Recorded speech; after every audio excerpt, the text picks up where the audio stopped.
Trader khususnya yang telah bergabung di grup saya ya, saya sudah menyiapkan video ini ya, fungsinya apa? Untuk memberikan pencerahan ya atau trade plan kepada teman-teman ya, dimana di sini bakalan saya jelaskan satu persatu trade plan untuk jadi investor dan trade plan untuk menjadi trader, see you on chart.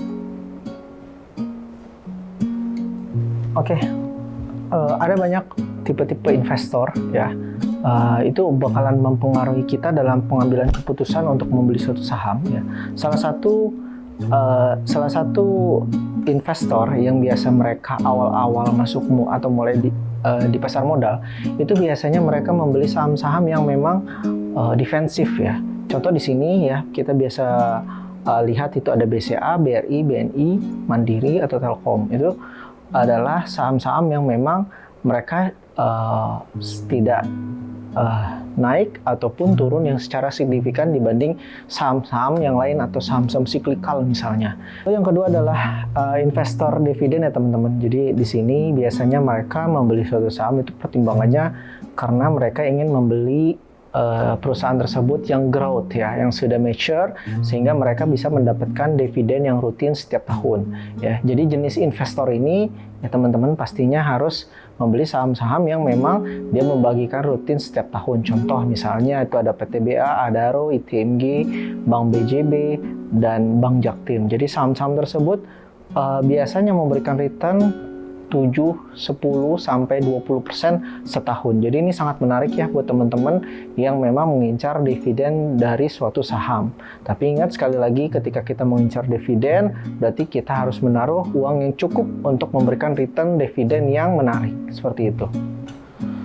Oke, selanjutnya adalah investor siklikal ya. Jadi biasanya investor-investor ini yang membeli saham yang memang dia berkaitan dengan suatu industri ya, contoh misalnya CPO, batu bara, terus minyak bumi dan lain sebagainya. Jadi saham-saham tersebut ya biasanya dipengaruhi oleh harga global, misalnya harga CPO global, harga batu bara global, dan mereka biasanya akan menunggu sampai ada berita ekonomi yang bersifat sementara untuk menurunkan saham tersebut. Jadi ketika sahamnya turun ya secara siklikal yang memang udah biasa turun setiap mungkin 2 tahun atau 3 tahun secara siklikal, mereka akan membeli saham tersebut dan berinvestasi di saham tersebut sampai nanti dia akan mengulang lagi siklikal selanjutnya ke tahap saham tersebut naik, entah karena pertumbuhan ekonomi,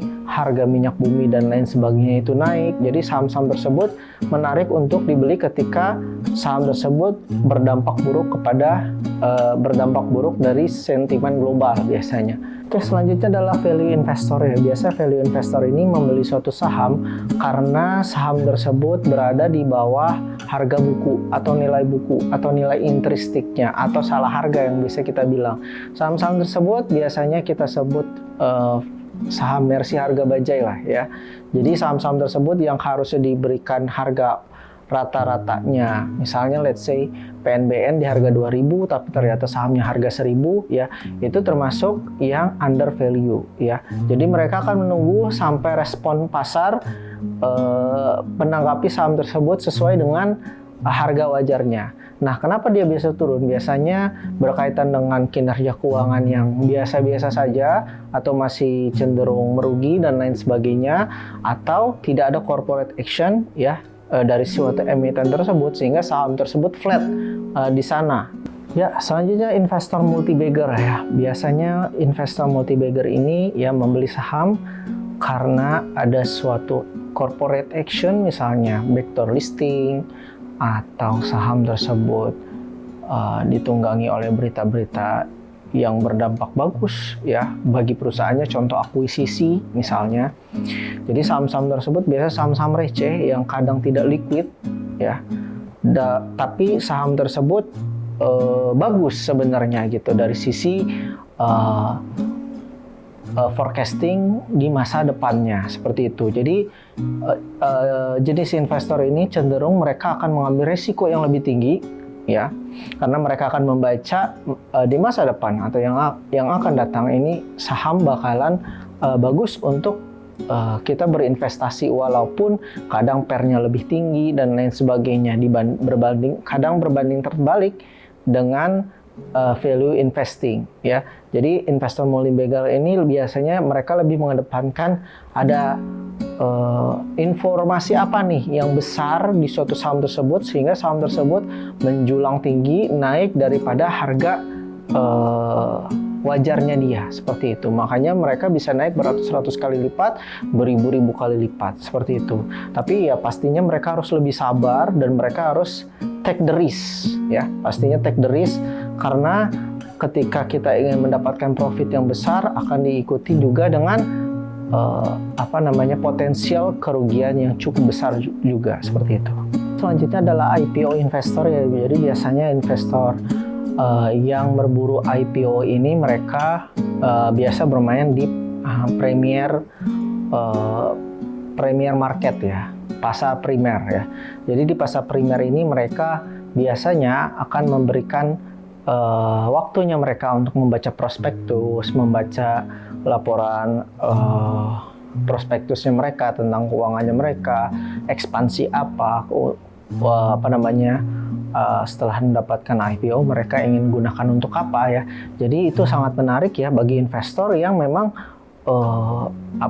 yang mencari saham-saham yang naiknya ratusan persen, karena biasanya saham IPO ini naiknya sampai ratusan persen, 30%, 50% atau bahkan 100% lebih atau bahkan 1000% lebih. Jadi saham tersebut juga harus kita kembali pahami bahwasanya saham IPO ini menggunakan dananya untuk apa kayak gitu. Nah, biasanya mereka memberikan jatah yang lumayan ya, lumayan kecil dan lumayan besar relatif tergantung daripada seberapa bagus corporate action di suatu saham tersebut kayak gitu. Kita bakalan masuk ke trader area ya, di mana mereka para trader ini ingin mencari profit ya, mungkin konsisten atau tidak perlu menunggu lama atau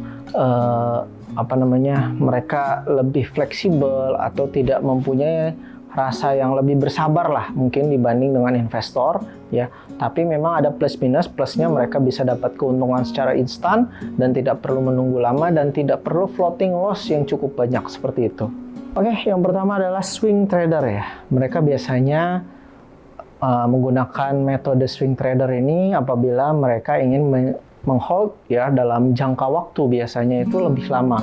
Contoh mungkin sebulan, 2 bulan, 3 bulan, atau 6 bulan, atau bahkan setahun ya. Tapi mereka pastinya akan mencari saham-saham tersebut ya yang kemungkinan bisa naik di atas 10-50% ya. Jadi swing trader ini mereka tidak bermain di range hari atau minggu yang lama, yang cepat. Mereka pasti carinya yang lama dan ada kemungkinan saham tersebut bisa memberikan return yang besar. Biasanya mereka akan cari saham-saham yang memang seperti double bottom ya. Secara pastinya mereka akan menggunakan tools analisa teknikal ya. Dan juga apabila ada fundamental yang bagus itu akan lebih bagus untuk menguatkan. Tapi mereka posisinya ini biasanya pertama kali pendekatannya itu lebih ke teknikal, seperti itu. Jadi mereka punya waktu ya, mereka punya waktu untuk akumulasi ya, mereka punya waktu ngehold ya, tapi ada plusnya ya, seperti itu. Mereka bisa dapat return yang besar. Biasanya juga sama ya, mereka akan harus memberikan jeda atau ruang ruang untuk floating loss yang lebih banyak ya, karena apabila kalian ingin mendapatkan profit 10%, makanya kalian harus memberikan jeda juga floating loss untuk kurang lebih di saham tersebut 10%. Dan juga ingat harus pakai stop loss, karena kita trading ya, kita harus pakai stop loss. Oke, selanjutnya itu adalah day trading ya. Jadi kalau day trading ini biasanya mereka membeli suatu saham tersebut harian ya. Mereka akan cari saham-saham yang sesuai dengan patternnya dia ya. Biasa mereka akan menggunakan candlestick ya. Mereka akan cari bull and bear. Biasanya mereka menggunakan pattern pennant ya, atau pattern symmetrical triangle ya. Dan juga apabila ada berita-berita yang memang H-1 itu menarik ya, mereka akan watchlist saham tersebut karena mungkin ada corporate action apa sehingga sahamnya itu bisa memberikan return yang lumayan besar. Profit mereka nggak akan banyak-banyak, mungkin di bawah 10% ya, tapi mereka akan memanfaatkan hal tersebut kemungkinan lebih daripada dananya yang besar ya. Jadi mereka akan membeli saham tersebut untuk harian ya, dan mereka pun mempunyai waktu yang lebih lah untuk mereka tinggalkan. Yang penting mereka menggunakan stop loss dan taking profit area ya. Jadi sahamnya juga nanti akan disesuaikan, baik itu dia mau membeli saham LQ45 ataupun second liner. Pembelajaran selanjutnya nanti di video selanjutnya. Oke. Selanjutnya adalah disiplin ilmu scalping trader ya. Jadi disiplin ilmu scalping trader ini mereka akan memantau suatu saham ya, dia in out dengan cepat hanya beberapa detik ataupun beberapa menit ya. Jadi mereka harus memastikan bahwasanya aplikasi trading yang mereka gunakan tidak lag ya. Lot money management mereka harus lebih baik, lebih bagus, dan juga apabila tidak sesuai plan dia harus stop loss seketat mungkin atau seminimal mungkin. Saya tidak rekomendasikan teman-teman ya yang baru belajar itu langsung masuk ke scalping trader karena mereka mempunyai ilmu disiplin yang sangat tinggi, dan apabila teman-teman bukan orang yang suka disiplin, ini menurut saya tidak cocok. Jadi ada beberapa ya yang bertanya tentang saham ini masih bisa naik atau enggak dan lain sebagainya. Sebenarnya teman-teman ketika mempunyai pattern atau mempunyai sistem ya yang sudah teman-teman belajar ya, itu nanti sahamnya ngikutin. Makanya biasanya orang-orang yang baru mulai di sini pasti bakalan tanya pakai metode apa ya. Jadi mereka bertanya pakai metode apa ya. Jadi kalau teman-teman belum selesai dengan pertanyaan tersebut, lebih baik belajar dulu ya untuk metode apa, mau swing kah, mau invest. Karena kebanyakan orang itu awalnya dia trading karena sahamnya nyangkut jadinya swing nyangkut jadinya invest jadinya value investing ya. Jadi teman-teman dari awal harus punya pattern yang pas, mau pakai metode apa. Terus cara screening ya. Screening saham yang mau kita beli juga itu bakalan berbeda apabila saya value investing atau investor siklikal atau bahkan trader ya. Jadi cara screeningnya itu berbeda-beda. Jadi teman-teman harus pastikan dulu pertanyaan nomor 1 udah kejawab, baru bisa nomor kedua ya, seperti itu. Langsung yang ketiga adalah beli saham yang mana. Setelah dapat ya kan nggak mungkin dari 900 saham itu teman-teman cuma pilih satu ya, teman-teman banyak screeningnya terbagi menjadi 5. Nah baru nanti di screening lagi beli saham yang mana yang paling mendekati ya, seperti itu. Selesai pertanyaan ketiga, yaitu yang keempat, beli di harga berapa ya, beli di harga berapa. Mau jadi investor ataupun trader, mereka akan bertanya beli di harga berapa. Ketika teman-teman udah mempelajari metode yang teman-teman cocok ya, teman-teman pasti bakalan bisa menjawab pertanyaan ini, beli di harga berapa. Let's say misalnya saya tahu saya orangnya defensive investor ya, saya lihat Telkom harga 2.200 misalnya ya. Kalau misalnya teman-teman biasa atau tahu Telkom itu di harga 4.000 ya, kalau misalnya dia di harga 2.000 berarti murah. Jadi kalau misal teman-teman defensive investor taunya itu harga Telkom biasa 4.000 ternyata sekarang 2.000, berarti jatuhnya murah. Oke, selanjutnya jual di harga berapa. Nah seperti itu juga. Jadi kalau teman-teman investor masih bertanya jual di harga berapa, contoh saya misalkan Telkom misalnya ya, sekarang harga 2.200 misalnya, teman-teman tahu kalau misalnya Telkom ini biasanya dalam beberapa tahun kebelakangan itu main di harga 4.000 misalnya. Berarti teman-teman udah tahu nih di harga berapa kita akan jual Telkom misalnya. Kira-kira kapan? Kalau kira-kira kapan berarti teman-teman, contoh misalnya saya ambil pakai metode pendekatan defensive investor ya, biasanya Telkom itu ya let's say 2-3 tahun dia balik lagi ke harga 4.000 ya misalnya ya. Jadi kalau misalnya teman-teman udah bisa menjawab pertanyaan ini nggak bakalan bertanya lagi nih teman-teman, karena udah jelas dari awal trade plan-nya. Ibarat kalau kita bikin rumah, pondasinya ini nomor 1 pakai metode apa, mau jadi value investing, defensive, mau jadi trading, swing, day trade, karena itu semua berbeda metode, jadi teman-teman nggak bisa samakan. Setelah mengetahui metodenya apa, ya, tinggal masukin mana saham yang cocok untuk kita trading. Oke, stop all about the betting for future. Jadi teman-teman, ya, kalau misalnya belajar suatu metode, mau jadi invest, mau jadi saham multi-bagger dan lain sebagainya, ya teman-teman harus konsisten. Jangan sampai teman-teman tidak konsisten. Misalnya tadinya tiba-tiba mau jadi defensif, ya tiba-tiba berubah ya mau menjadi investor multi-bagger, ya tiba-tiba berubah lagi mau jadi investor cyclical ya.